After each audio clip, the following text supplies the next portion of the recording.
Episode 219. Today we recap the Cubs series and preview the upcoming weekend series versus the A's. You're listening to the Bucko Banter podcast, brought to you by the Just Baseball Media Network.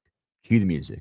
Rockin' 101, she compliment my taste. Whiskey in my lemonade, cause I like the way it tastes. Best seats at the Pirates game, they let me run the base. Yeah, my time is like my money, cause I can't afford to waste.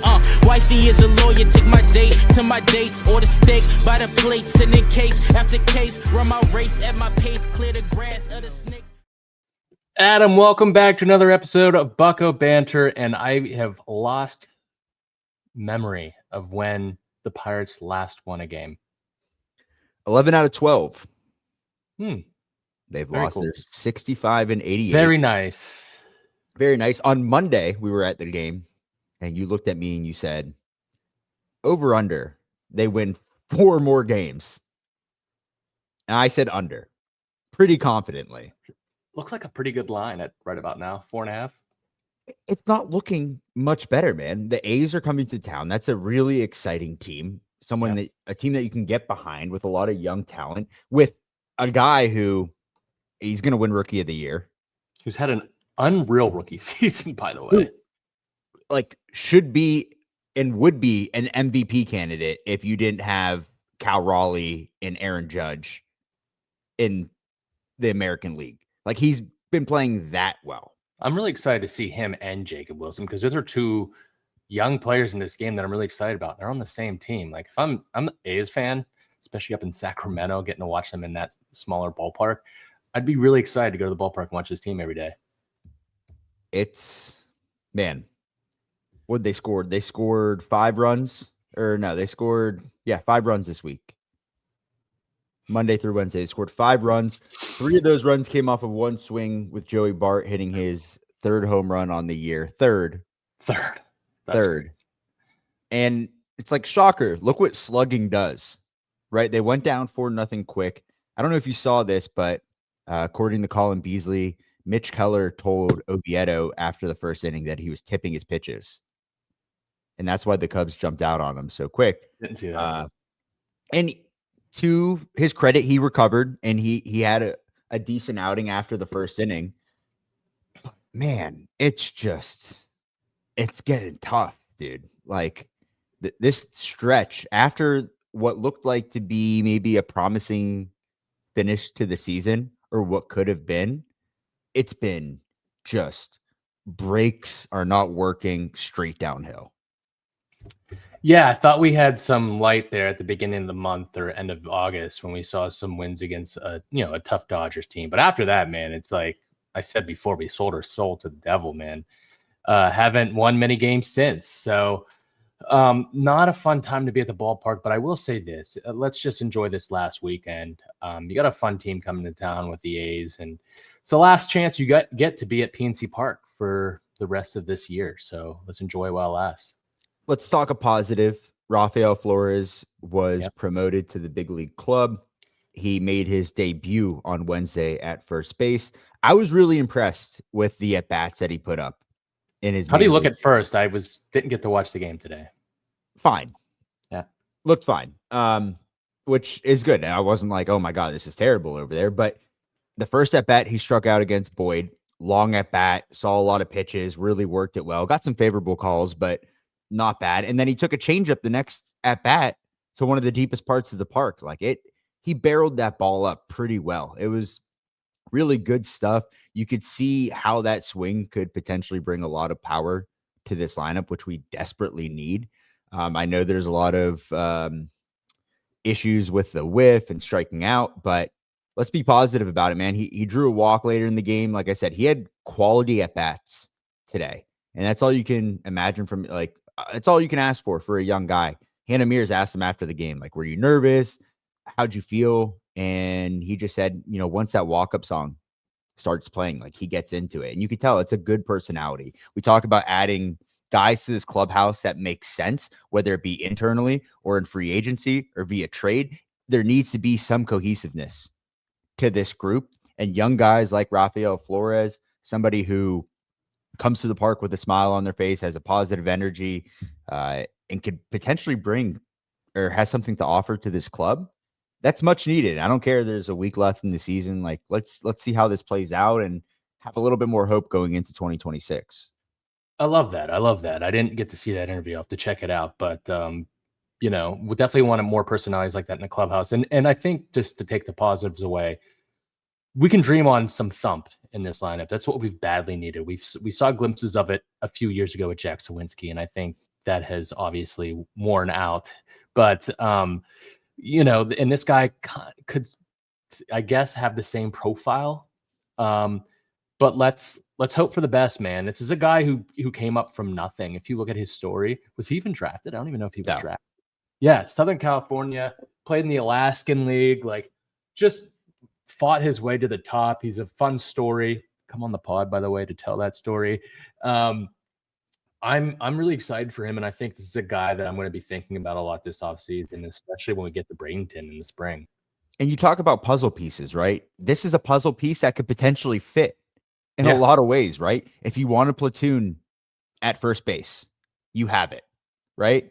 I know his numbers, his splits have kind of been reversed in minor league baseball. I don't think that's going to be the case moving forward, but you can do a righty lefty platoon at first base with him. You could catch him, right? On days where it's not going to be Henry Davis or whoever the hell is behind home plate next year. Because guess what? I mean, the catching situation went from a lot of options to very little. I can't count on Andy Rodriguez anymore. You absolutely cannot. You cannot count on Henry Davis to hit anymore. I mean, there has been zero adjustment in a game full of adjustments in minor details. There's been absolutely nothing. Yeah. Absolutely nothing. And then Joey Bart, it's well, I think he's probably a non-tenor candidate, right? I think that's fairly obvious. But, with Rafael Flores, and back to the personality standpoint, like this is a guy that could fit in pretty well. And I like the platoon of him and Spencer Horwitz just because Spencer Horwitz, I think, give him a full season, he's going to be your on-base guy, like your two-hole hitter. And this guy could be the opposite. And from the opposite side of the plate, I think it might be a perfect complement for one another. And also, like, I feel like if personality-wise, him, Spencer, Nick Gonzalez, Jared Triolo, look, those are guys that, to me, when we're out there, like they stick out to me personality-wise. Guys that could lift up a clubhouse. I'm not saying that are going to be the stars of this team, but could be. They all have very good,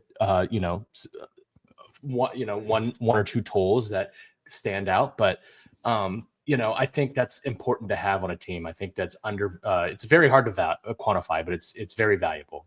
Yeah, and I think you could also DH them. Yeah. Oh, Horwitz and Flores. I think there's a lot of good options. I know the Pirates like guys that can play all over the place, and we joke that they have a lot of guys that can play everywhere and nowhere at the same time, right? I think these are two guys that could potentially fill a role every single day when you go to the park, no matter where they're at in the lineup or in the field. So that being said, shout out to Total Sports Enterprises. Get all of your Pittsburgh sports memorabilia at tseshop.com. Pirates, Penguins, Steelers, much, much more. You can go to tseshop.com. Go to the link below to let them know Bucko Banter sent you. Scott, let's get into the games. I'll get us kicked off. Before you get into the games real quick, just some headlines. Just a couple. I don't even know if they're even worth reading, but I'll go off real quick. Ended the rehab assignment of Jack Sawinski at the beginning of the week. Reinstated him from the 10-day IL. G1 Bay was optioned to AAA. Like you said, they selected the contract of Rafael Flores. Peggy was optioned to AAA. I think we've seen the last days of Peggy. No longer going to be seeing that bright smile at PNC Park. And then they reinstated right-handed pitcher Johan Ramirez from the paternity list. He's here to haunt me for one more week. Well, Ken Sanders was optioned back to AAA ND. He's, I guess, this set latter half of the year's Ryder Ryan, going back and forth to AAA. So that's it. Nothing big outside of Rafael Flores. Adam, you want to take us into Monday? 4-0 loss. Braxton Ashcraft went 4 innings, 6 hits, 3 earned, 2 walks, 4 Ks, gave up a home run. He's got an ERA at 2.74 still. 46 strikes on 70 pitches. He had a bullpen of Cam Sanders, Kyle Nicholas, Dari Moretta. Sanders went 1 2/3, 2 hits, 1 earned, 1 walk. Horwitz had a double. That's about it. 6 Ks as a team, 6 walks, 3 hits, 0 for 5 runners in scoring position, 10 left on base. Jared Triolo had his 11th stolen bag on the year, but shut out. I think that was the 16th shutout on the year, 12. I don't know. Yeah, I've who's lost count. counting? There's a lot of them. There's a lot of them. Let's go to Tuesday. Yesterday we showed up at the game. It was a little bit more of a press box game for us. We watched the game from up high and good view of Paul Skeens. He threw 92 pitches, went only 3 2/3. I think they were watching his pitches anyway for his last start at PNC Park this year. 7 hits, 3 earned, 3 walks, 6 Ks. Gave up that homer to, I believe it was Michael Busch there at the beginning of the game. 2.03 ERA, generated 13 whiffs. You know, I had a family friend text me today saying, looks like Skeens got hit around yesterday. I was like, a lot of the damage was done in the first inning, and you know, his worst outings are some people's best. So unfortunate. But then Evan Sisk comes in, 1 inning, 1 hit, 1 earned, 1 walk, 1 K. Justin Lawrence went 1 1/3, 2 hits, 1 walk, 1 K. From his beginning of the year, his first month, and these last 2 outings, got a .66 ERA in the majors this year. He's a guy that I would like to see back here next year. Carmen Mlodzinski, 3 innings, 4 hits, no earned, 5 Ks, 9 whiffs in 3 innings, 3.73 ERA. Ending the season on a strong note. Gotta like to see that from Carmen. The only thing happening offensively was O'Neal Cruz hitting a triple, went 1 for 4 with an RBI. It's got 2.04 ERA. 4 hits total, 0 for 3 with runners in scoring position, 4 left on base, 12 Ks. What I don't like, Adam, is we didn't see Alexander Canario for months at a time, and now he's basically in a platoon with O'Neal Cruz, and so is Jack Sawinski. Could just be due to September call-ups, but O'Neal Cruz is not a guy you platoon because of September call-ups. So if anything, he should be getting more at bats. Work through it. Something out. Work through it. Finish the last 9 games strong, but they're going elsewhere, and it makes me question their beliefs in him. Yeah, I think that's fair. I think that's really fair.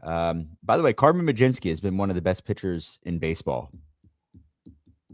since like August 1st, or like coming out of the All-Star break when he went back. I feel like he has. Yeah, that's why I said he's ending the season on a strong note. You gotta love to see it. I feel like he's generating a lot of whiffs when he's coming in and he's like long-term rolls out of the pen or piggybacking. That's a good thing. Yeah, absolutely. And then Wednesday, the day we were recording, 8-4 Cubs. The Cubs clinched a playoff spot at PNC Park. They were flying the W on the field. And just a side note, listening to the broadcast booth, Brownie and Walker today, and they're just like, right when the Cubs clinch, or right before they were about to, they were just talking about 2013. Right. And Walker's like how fun it was, and Brownie's like, it was one of the best nights of my life. And it's like, what a good time it was. And I'm like, I bet it was. It was a great time for all of us, but I'm just so like, and this is not anything against them, right? Like, I get it. Like, there's not much to talk about at this point, but as a Pirates fan, and then guys that cover the team now, it's like, my God, like, I know Skeen said it at the beginning of the year, like, we got to stop talking about 2013. We got to stop talking about 2013. Yeah. We got to start talking about 2026. That was so long ago. Dude, that was over a decade ago. Crazy. You can't like enjoy that conversation when you're listening to them talk about 2013. It's brutal, man. Johan Oviedo today, 5 innings, 5 hits, 4 earned, 3 walks, 3 Ks, gave up 2 home runs in the first. As I mentioned earlier, apparently he was tipping his pitches. Mitch Keller saw something. They corrected it. Not that bad of an outing. Overall, Oviedo has done very well. I've liked what I've seen from him. The bullpen, you got Johan Ramirez, Sisk, Beretta, Nicholas Santana. Joey Bart hit his 3rd home run on the year, had 3 RBIs. As we mentioned earlier, Rafael Flores, 1 for 3, had really good at-bats. As a team, 11 strikeouts, 3 walks, 10 hits, 1 for 10.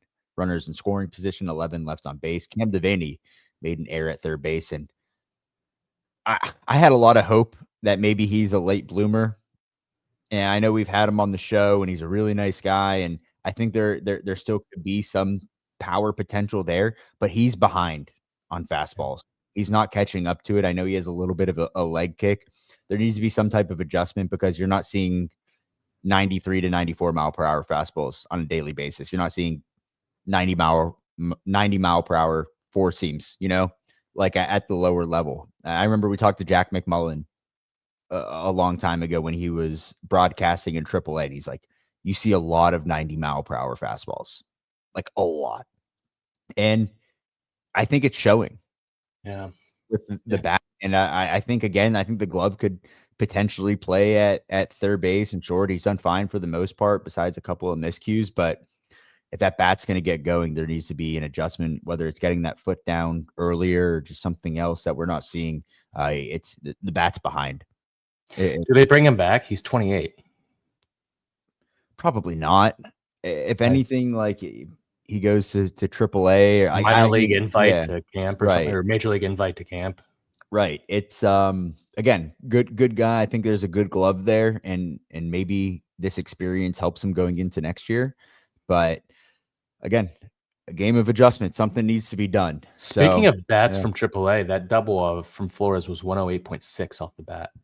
Yeah, I tell you, he squared it up really well. When I was watching it, when it came off the bat, it's one of those balls you're like, oh, like, whoa, before you even see where it goes. Not the typical classic run-of-the-mill fan who thinks every pop-up is a home run type like contact. It was like right off the bat, you're like, that's in the gap or that's out of here. And encouraging to see.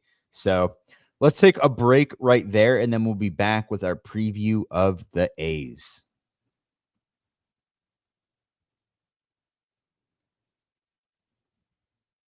Here we are, Scott. Let's do it, man. Last home series of the season.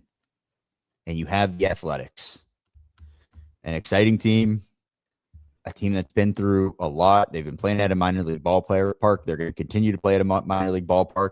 But for what they've had to go through this year, they're 71-80. All right. Fourth in the AL West.